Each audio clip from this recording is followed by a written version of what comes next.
Okay, we're going to go buy some coffee with some Bitcoins.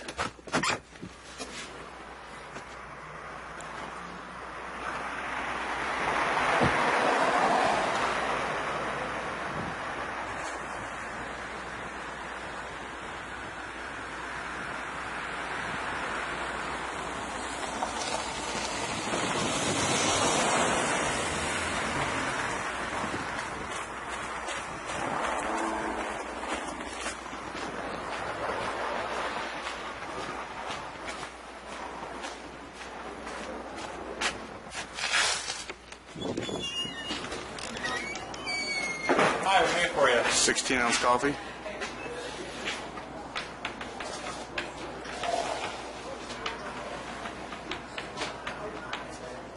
Is that it? That's it. It's going to be $205. And pay with the Bitcoins. Sure can.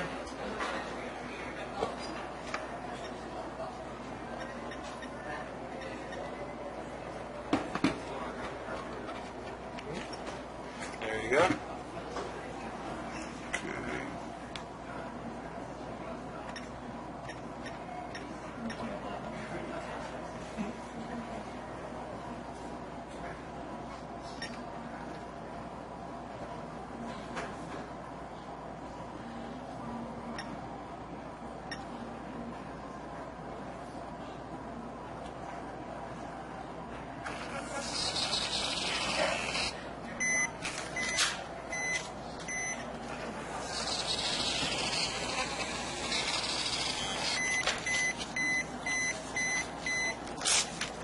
And there we go. All right, you're all set. Coffee with the Bitcoins.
Alright, it's time for a Monotos and Open Transactions update. I've got lots of exciting stuff to show you. Now you can see the iPhone app here is the same one from our previous videos, and we've got an Android version coming soon. But I want to show you the open source desktop app, which we've got it running in the sys here.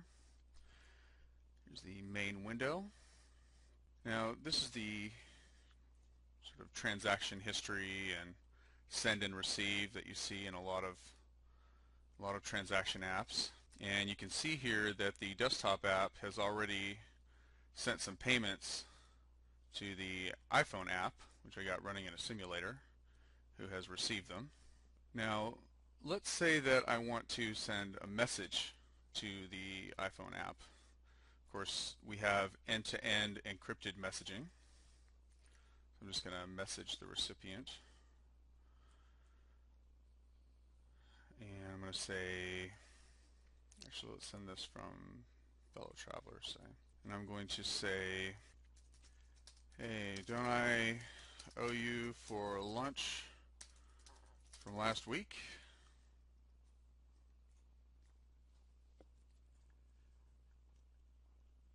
And we can see the sent message here. And then over here, the iPhone app, we'll just refresh, and we've received a message. Now when I say end-to-end encrypted messaging, notice if I go to my contacts and look at the iPhone user, see these credentials here? So OT credentials are revocable, first of all, and they can be based in any credential system. For example, you could use this with a traditional certificate authority. Of course, these credentials are self-signed. But what we're really excited about is we're just getting ready to unveil our Namecoin integration, which allows us to create these credentials based on the Namecoin blockchain, which allows us to eliminate the need for a trusted certificate authority. And then users can create their own credentials and revoke them as necessary. And it allows us to solve the trust problem without the need for a trusted certificate authority. Now let's say the iPhone user says, yes, in fact, you do owe me for lunch, so I'm going to request a payment. Who's this? Fellow traveler. So I'm going to request a payment from fellow traveler in the amount of, say, $12 for lunch. Pay me for lunch. Now when we request payment, what we've done is we've just sent an invoice. So now over here, fellow traveler will receive the invoice, and I have the option to pay it. So I'm going to pay this invoice. Yes. Alright, so now we can see we've received the invoice and the payment is sent. And my balance went down a little bit there. Now over here, we should be able to see the sent invoice is paid. Sent invoice, payment received, $12. And what if I just want to send a payment from the desktop app? What I'll do is, well, first thing I'm going to do is I'm going to change my default account. I actually have many accounts here. I have a dollar account, as you can see. Here's my accounts. And we can flip through them and we can look at the asset type or the owner credentials and so on.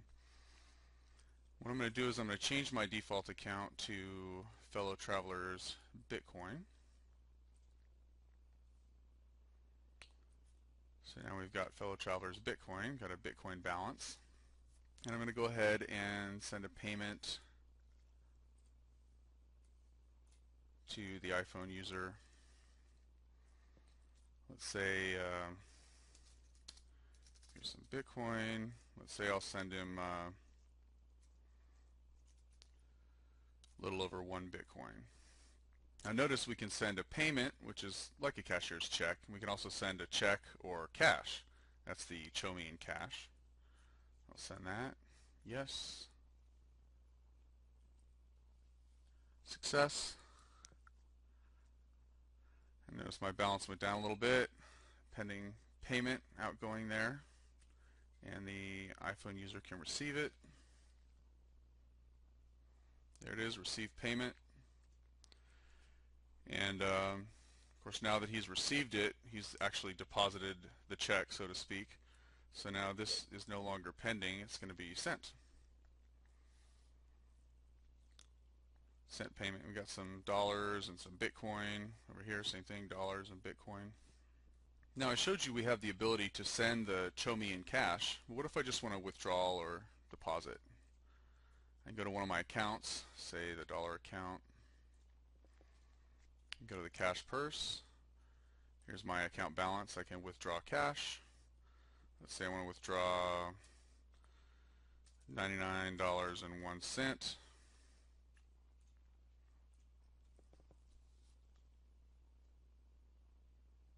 Success.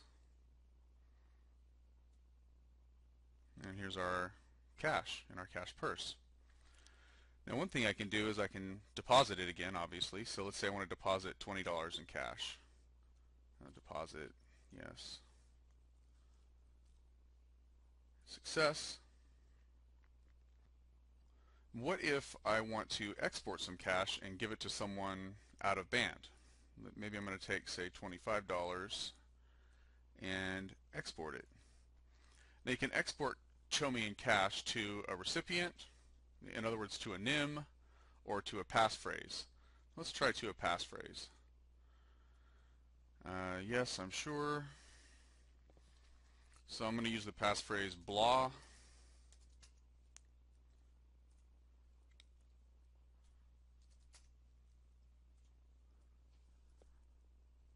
And there's the exported cash, which is encrypted to the passphrase. I'll copy that to the clipboard.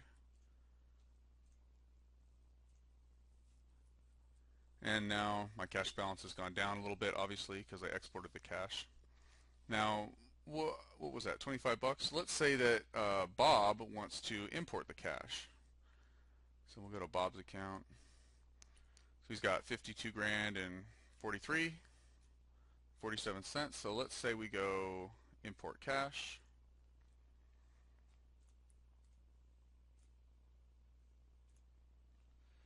To Bob's account. So what, it's going to go up to, what, 68? 52,068. Success. And there it is. The cash has now been deposited into Bob's account. That's how we use the Chomi in cash. Now you may notice in our receipts here we have some market receipts from market trades. So let's move right along to the next video and check out the market screen.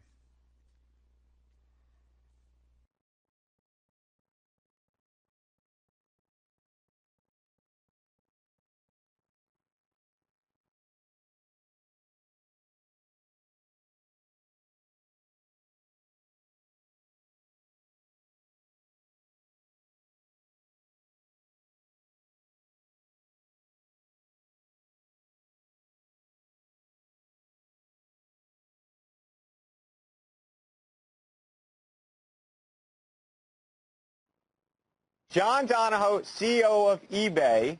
You wrote a column about this.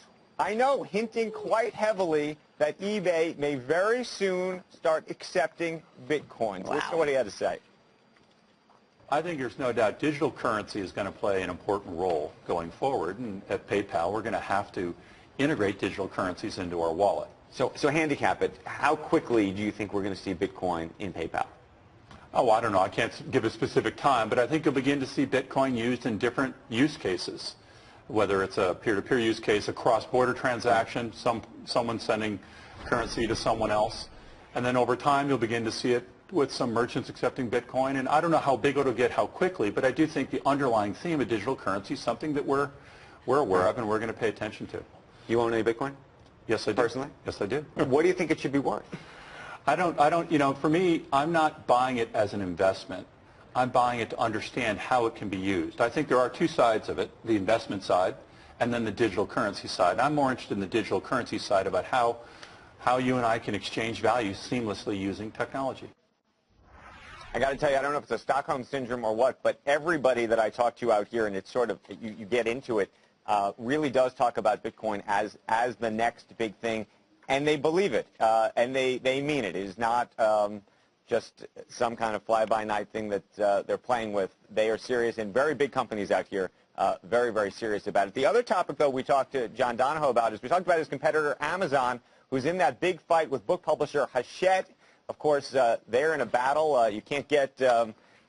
Gladwell's book, for example, Malcolm Gladwell, now on Amazon because of that battle. And I asked him what he thought of all of that. Listen to what he had to say. Should we care about, from a policy perspective, these type of concentration issues? That's a great question, because what eBay represents is opportunity for small sellers. That's what eBay's made up of. We aren't a retailer ourselves. We don't compete with our sellers. We don't use scale against them. We give them the benefits of scale. eBay, from its very beginning, took entrepreneurs, took small businesses, now also some large businesses, and give them an equal playing field to reach 140 million buyers around the world.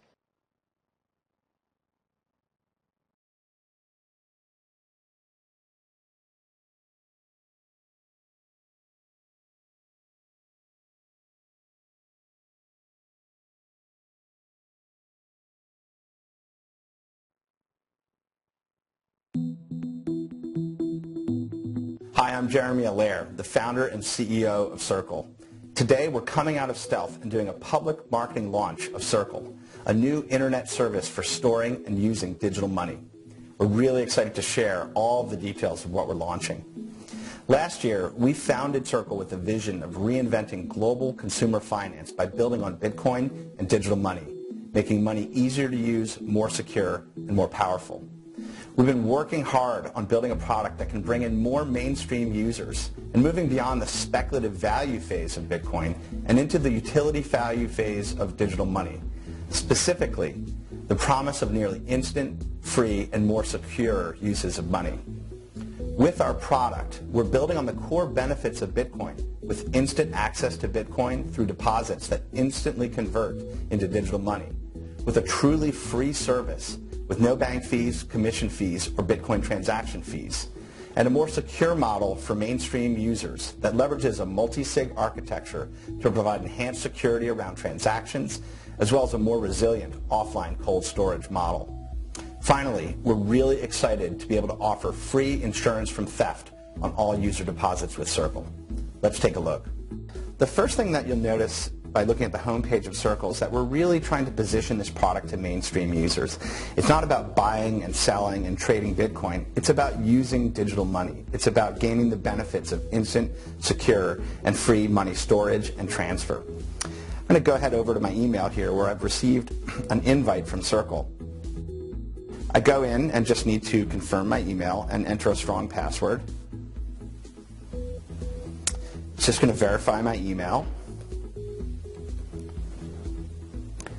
And in order to complete the registration, we do need to verify a phone number. And this is really key. We use this to keep accounts secure with two-factor authentication.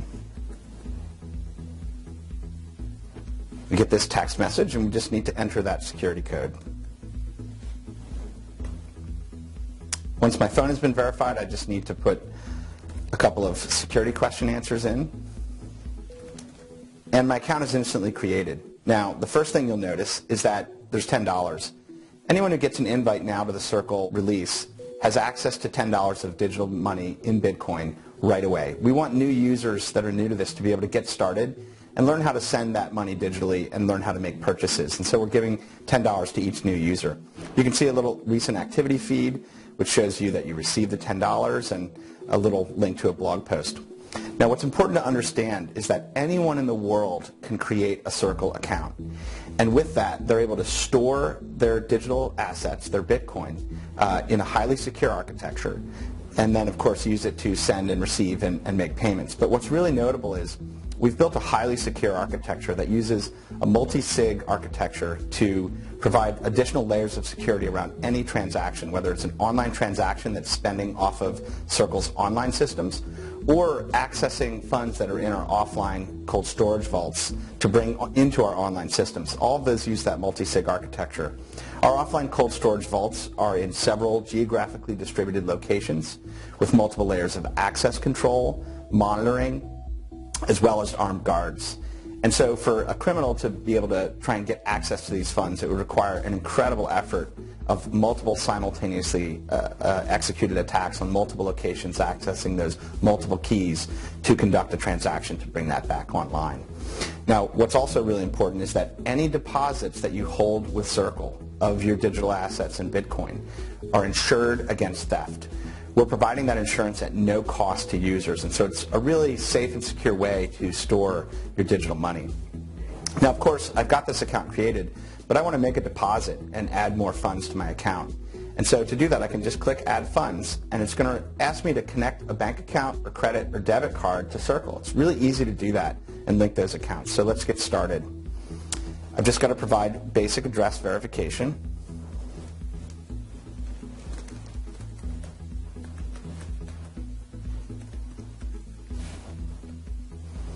And then we do require additional levels of identity verification. And it's really important that we be able to know a lot about our users. We're required to do that by law. So I'm going to enter my last four. And behind the scenes, we're really analyzing the user and their identity to determine what the risk is that they're a fraudster or that they might have conducted fraud in the past or would be likely to do that here. I'm going to add a credit card. It's really easy to add a credit or debit card. I'm just going to go ahead and put in this card number. And there we are. I've linked that card to my account. And now I can instantly make deposits. So here I'm going to deposit $200. It's going to use that debit card that I just put on file. And what you'll notice here in the deposit summary is that it's free. I'm making that deposit. There's no Circle fee. There's no bank fee. We don't charge any bank fees. We don't charge any commissions on those conversions from your fiat money into digital money. And we don't charge anything for Bitcoin transactions. Likewise, we don't charge for that insurance from theft. We really believe that using your own money in these digital money services should be free. Now, we've made that deposit, and what you can see here is that the account balance shows that instantly. This is really powerful. We want to make it possible for people to be able to create an account, link a card, make a deposit, and instantly have access to some or all of that in digital assets and Bitcoin. So you can see my balance is now $210, and that's available for me to instantly send or spend. So let's go ahead and do that. I've queued up over here in Overstock a pair of socks that I thought might be nice to order, and I'm going to use their Pay with Bitcoin option. Circle can be configured to be the default app to use with Bitcoin payment links. So on any website that supports Bitcoin payments, you can just click that link, and it's just going to open up and pre-populate in the send form the address you're sending to and the amount that you're going to send. You can obviously add a note as well. For any transaction above $100, it's going to request a verification code. And actually, that's user configurable. I think by default, it's really any send or withdrawal will require that. But you can set that threshold to whatever you want. That's really about making sure that people aren't trying to drain your account if they've somehow managed to access it. So I'm going to go ahead and put in this verification code. And there you go.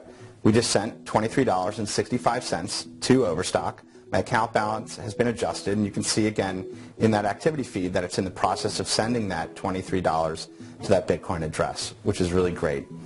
Now, in addition to being able to add funds and make payments and send money, you also have the ability to easily withdraw funds. And we want to make withdrawing money just as easy as adding money. And what's really cool about this is if I go into withdraw funds and put in, say, a $100 withdrawal, it can actually make that withdrawal right to your credit card or your debit card and update that balance that you have with that card. So I'm going to go ahead and withdraw that and confirm it.